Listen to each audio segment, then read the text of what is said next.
26 वर्षों में 17,000 से अधिक डॉक्टर बना चुका बिहार एवं झारखंड के छात्रों के बीच विश्वसनीय संस्थान गोल।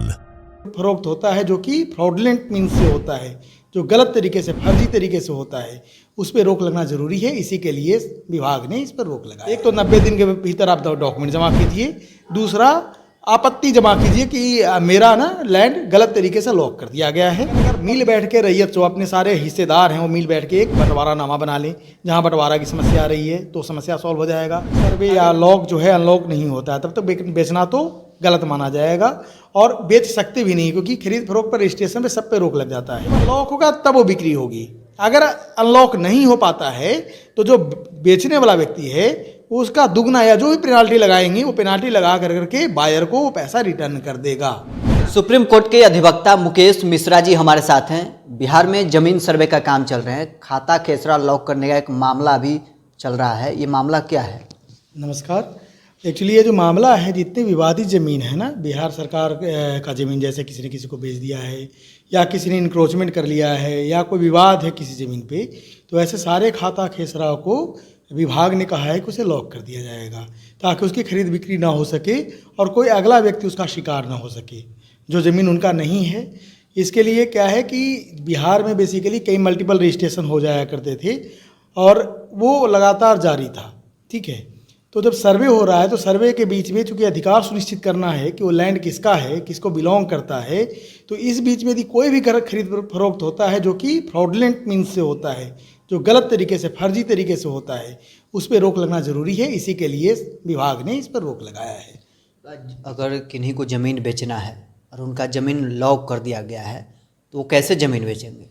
देखिए, लॉक करने के बाद क्या है कि इसमें सरकार ने व्यवस्था की है इसके लिए 90 दिन के भीतर सारे डॉक्यूमेंट्स, अगर किसी का कोई ज़मीन है जो गलत तरीके से लॉक हो गया है, जो विवादित नहीं है, मेरा उस पर अधिकार है, तो 90 दिन के भीतर हम उसमें अपने सारे डॉक्यूमेंट्स ला के दे सकते हैं ट्रिब्यूनल के पास या जो भी एक समिति बनाई गई उस समिति के पास, ठीक है। समिति के पास वो डॉक्यूमेंट जमा करने के बाद समिति निर्णय लेगी कि वो सही है कि गलत है। अगर सही पाया गया तो उसे अनलॉक कर दिया जाएगा। अनलॉक करते ही उसकी खरीद फरोख्त की जा सकती है। अगर मान लिया जाए किसी का गलत तरीके से अनलॉक हो गया है तो 90 दिन के अंदर 3 बार वो जो रैयत हैं, जो एक्चुअल ऑनर हैं, जो सही में जिनका मालिकाना हक है, वो 3 बार 90 दिन के अंदर आपत्ति दे सकते हैं, जिसका जवाब सरकार को देना है। अगर आपत्ति देने के बाद पाया गया, पहले आपत्ति के बाद ही पाया गया कि नहीं उनका लैंड उनका मालिकाना हक है, तो तुरंत अनलॉक कर दिया जाएगा। अगर नहीं होता है तो दूसरी बार दोबारा आपत्ति दीजिए, आप अपना दोबारा सारा डॉक्यूमेंट दीजिए, कमीरा गई थी, ऐसे करके 3 बार मौका दिया गया आपत्ति देने का 90 दिन के अंदर। अगर इसके बाद भी लैंड मान लिया जाए आपका मालिकाना हक लगता है कि रैयत का मालिकाना हक था और वो नहीं न्याय मिल रहा है, तो वहाँ पर एक लैंड ट्रिब्यूनल बनाया गया जिला स्तर पे, ठीक है। आप वहाँ जा सकते हैं। उसके आगे भी और भी प्रोसीजर है सिविल कोर्ट में जाने का, ठीक है। तो 2 लेवल पे अभी फिलहाल तौर पे 2 लेवल पे आपकी व्यवस्था है। एक तो 90 दिन के भीतर आप डॉक्यूमेंट जमा कीजिए, दूसरा आपत्ति जमा कीजिए कि मेरा ना लैंड गलत तरीके से लॉक कर दिया गया है, और तीसरा अगर यहाँ से आप सेटिस्फाइड नहीं है तो आप अपने ग्रीवांस रिड्रेसल के लिए लैंड ट्रिब्यूनल के पास जाइए, जो डिस्ट्रिक्ट लेवल पे इन्होंने ट्रिब्यूनल बनाया है, ठीक है। तो उस ट्रिब्यूनल के पास जाइए, सारा डॉक्यूमेंट लेके जाइए, ट्रिब्यूनल उस पर अपना फैसला दे देगी और आपका अनलॉक हो जाएगा। आपके पास भी ऐसे मामले आ रहे हैं? मेरे पास क्वेरीज आई हैं अभी, ठीक है, जिसको मैंने सजेशन दिया है, लोगों को एडवाइस दिया है, और जैसे से डिस्प्यूट आएगा देखते हैं, फ्यूचर में आते जाएगा। मैं सजेशन तो मैं सबको दिया हूँ, प्रोसेस में है फाइलिंग। रैयतों के ऊपर इसका क्या असर पड़ रहा है? देखिए, रैयतों के ऊपर सबसे बड़ा असर ये पड़ रहा है कि बिहार में हमारे यहाँ आज तक जो रिकॉर्ड्स हैं वो बहुत ढंग से लोग नहीं रखते हैं। डॉक्यूमेंट्स की सबसे बड़ी कमी होती है, लोगों के पास डॉक्यूमेंट्स नहीं होता है, पहली बात। दूसरी बात, इसके पहले ऑनलाइन व्यवस्था थी, मगर बहुत सारे भ्रष्टाचार की वजह से या अदरवाइज कहें आप तो एक ही ज़मीन पर कई लोगों का नाम रहा करता था या रजिस्ट्री लोग करवा लेते थे। तीसरी बात ये थी कि कई लोग इलिटरेट होते हैं, उनको पता ही नहीं होता है कि उनका ज़मीन है, तो उनके पास पूरी लिनिएज नहीं है, सक्सेशन सर्टिफिकेट नहीं है, बहुत सारे डॉक्यूमेंट जो चाहिए वो नहीं है, जिसकी वजह से वो लैंड में उनको क्लेम करने में बड़ी समस्या आ रही है। 90 दिन का समय तो दिया गया है, मगर क्या मेरे यहाँ इतना एजुकेशन लेवल है कि हमारी प्रॉपर्टी कहाँ है, नहीं है। बहुत सारे लोगों को पता ही नहीं कि मेरा लैंड कहाँ पे है, बहुत सारे लोगों को अवेयरनेस नहीं है कि मेरा ये लैंड मेरा ही है, कोई और उस पर कब्जा कर रखा है, ठीक है। पता भी नहीं है कि मेरा लैंड है, मेरे खाता खेसरा में म्यूटेशन में दाखिल खारिज में मेरा नाम है, बट मुझे ही नहीं पता है कि वो मेरा लैंड है। क्योंकि क्या हो रहा है कि 10 साल 15-20 साल से बंटवारा में कोई और मेरा जोत रहा है उसको। तो ऐसे कंडीशन में बहुत ही मुश्किल है रैयतों के लिए को जाने कि उनका कौन सा लैंड है या नहीं है। ठीक है, बंटवारा नहीं होने की स्थिति में बहुत सारी समस्याएं हैं। कई बार मौखिक बंटवारा हो जाता है। हमारे यहाँ एक कल्चर है बदलैन का कल्चर, जो पीढ़ी दर पीढ़ी चलते आ रहा है। तो अब ऐसी स्थिति में क्या हुआ कि बदलैन में वो ज़मीन तो मेरे पास आ गया और पीढ़ी दर पीढ़ी से किसी और के, मेरे मान लिया जाए चचेरे दादाजी थे उनके नाम से है, बट मैं जोत हूँ, मैं उसका असली हकदार मैं हूँ बंटवारा में, और कहीं राइटिंग में बंटवारा नहीं हो रखा है, सारा वर्बल हो रखा होता था पहले के ज़माने में। तो ये सब जो प्रैक्टिकल डिफ़िकल्टीज़ हैं वो रैयत फेस कर रहे हैं। जो आप समस्या बता रहे हैं, कानूनी तौर पर इसका क्या समाधान है? देखिए, कानूनी तौर पे यह समाधान है कि अगर पहली बात तो विवादित ज़मीन यदि आ जाता है, कोई विवाद हो जाता है, तो सही है कि लॉक कर दिया जाए। मगर अगर मिल बैठ के रैयत जो अपने सारे हिस्सेदार हैं वो मिल बैठ के एक बंटवारा नामा बना लें, जहां बंटवारा की समस्या आ रही है तो समस्या सॉल्व हो जाएगा। अगर ऐसा कोई और दिक्कत आती है तो आप कोर्ट जा सकते हैं। जैसे आप रिट पिटीशन दायर कर सकते हैं हाई कोर्ट में। डिस्ट्रिक्ट जो जुडिशियल जो सिविल डिवीजन है कोर्ट है, डिपेंडिंग ऑन कि कैसा कितना उसका लैंड का वैल्यू है या क्या जुरिडिक्शन है, किस न्यायालय के अधिकार के अंतर्गत आएगा वो ज़मीन, ये सब देख करके आप सिविल कोर्ट भी जा सकते हैं, जहां आप पार्टीशन डीड फाइल कर सकते हैं, जहां आप दिखा सकते हैं कि और भी जो लैंड हैं, बदलैंड जब होता था तो मेरा ज़मीन किसी और के नाम पे जाता था और उनका ज़मीन मेरे नाम पे आता था, या पार्टीशन गलत तरीके से हो रखा है तो पार्टीशन में कई बार रजिस्ट्रेशन में लिखा रखा होता था कि ये पार्टीशन हुआ है, इस तरह से बंटवारा हुआ है और इस बंटवारे में ये भाग हमको मिला है। तो इस तरह के डॉक्यूमेंट ले जा करके आप कोर्ट में जा सकते हैं। यही आपके पास उपाय है। जिन्हें बेचना है वो फिर कैसे बेचेंगे? खाता खेसरा लॉक हो गया है तो अभी देखिए, अभी जब तक सर्वे या लॉक जो है अनलॉक नहीं होता है तब तक बेचना तो गलत माना जाएगा और बेच सकते भी नहीं, क्योंकि खरीद फरोख्त पर रजिस्ट्रेशन पे सब पे रोक लग जाता है।